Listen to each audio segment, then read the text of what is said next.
I got a message from a guy named Jay Kaufman about my Scrivener on Lutris tutorial, asking how to change the runner from Windows 7 to something more current because he was getting an error message, and also how to make the fonts, menus and things more legible in Scrivener.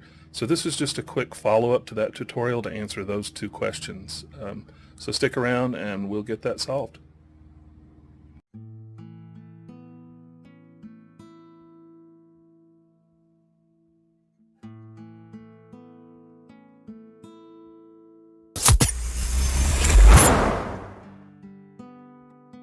Alright, first we're going to switch the runner from Windows 7 to Windows 10.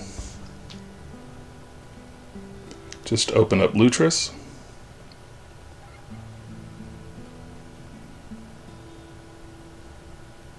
Click on Scrivener.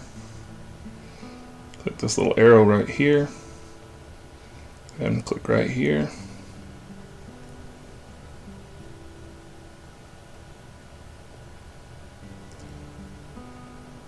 Alright, so we're just going to switch it from Windows 7 right here to Windows 10.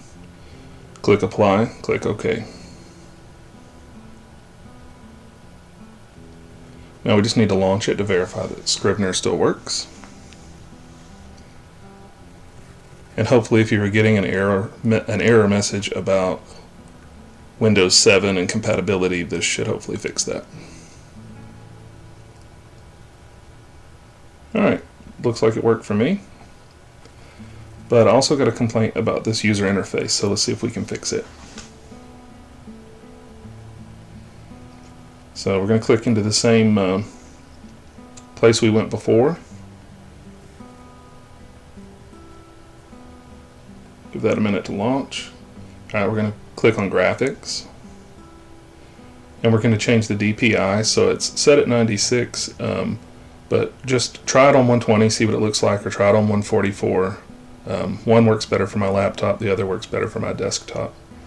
And select whichever one you want to try, and we'll launch Scrivener again and just kind of see how the menus and the sidebar and all of the buttons look.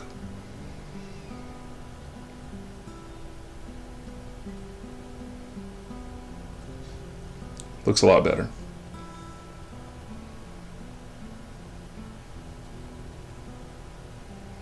Thanks for watching. That's it, folks.